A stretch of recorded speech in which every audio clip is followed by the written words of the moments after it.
يا هلا يا هلا.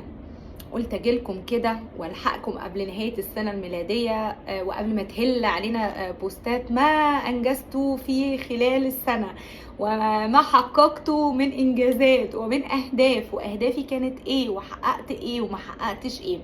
الحقيقة في الاول خلوني اعترف لكم اعتراف كده ان انا كنت واحدة من الناس اللي بحب جدا اعمل الموضوع ده، وان انا اكتب انا عملت ايه وحققت ايه وما حققتش ايه، والموضوع ده كان يعني شيء اساسي جدا جدا عندي. بس خلوني برضو اقول لكم ان انا كنت بعمل الموضوع ده بشكل غلط، يعني كان بشكل ضاغط جدا عليا.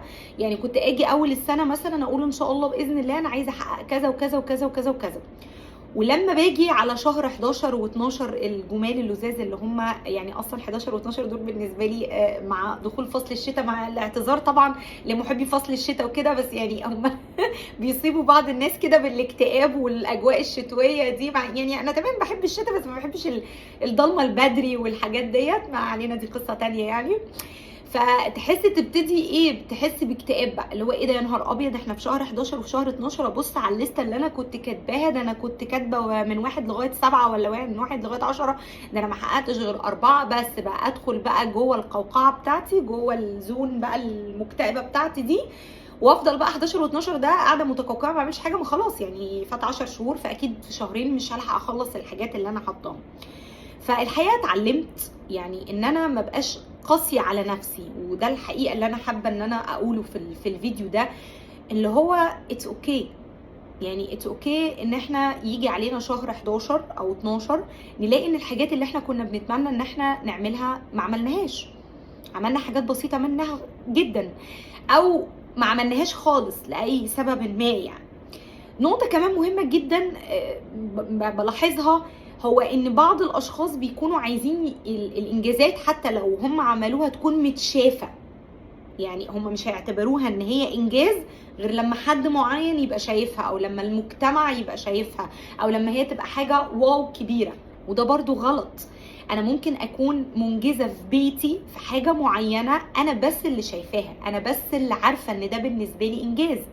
ممكن اكون في شغلي انجزت حاجه مديري ما يعرفش عنها حاجه، زمايلي في الشغل ما يعرفوش عنها حاجه، بس انا الوحيده اللي عارفه انا كنت فين وبقيت فين.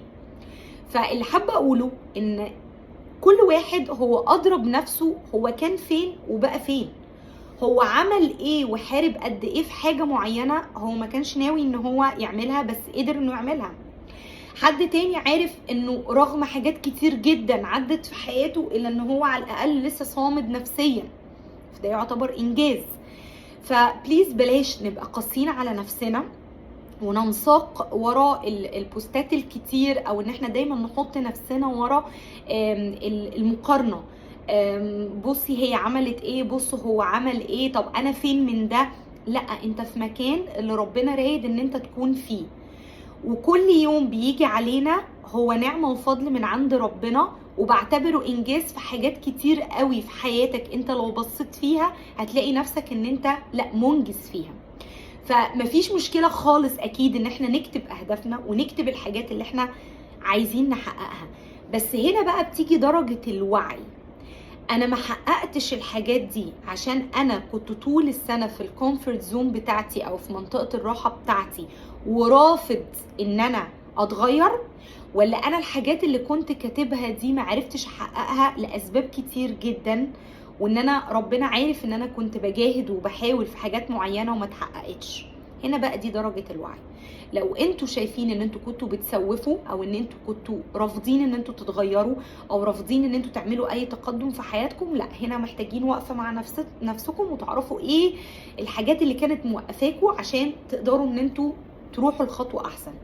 لكن لو انتوا عارفين ان انتوا كل سنه كنتوا بتعافروا وبتجاهدوا وان انتوا عملتوا في اقصى ما عندكم، فارجوكم خليكم رحماء كده مع نفسكم، وقعدوا دلوقتي مع نفسكم لو تحبوا ان انتوا عددوا الانجازات اللي حصلت في حياتكم، واللي محدش بس انتوا بس اللي عارفينها، محدش غيركم لاحظ الانجازات دي. صدقوني انا متأكدة ان كل حد فينا هيطلع بانجازات كتير قوي هو حققها، وبحاجات ما كانش يتوقع ان هو يعملها. فافرحوا بنفسكم وافرحوا بانجازاتكم اللي مش متشافه قبل اللي متشافه. دي حاجه. الحاجه التانية، خلوا دايما اي انجاز انتوا تعملوه افرحوا بيه انتوا الاول، مش شرط ان حد معين يشوفه او المجتمع يشوفه عشان يسقف لكم ويقول لكم برافو، لان انا متاكده ان الحاجات الداخليه اللي جوانا واللي احنا بنعملها اكتر بكتير من الحاجات اللي متشافه بره.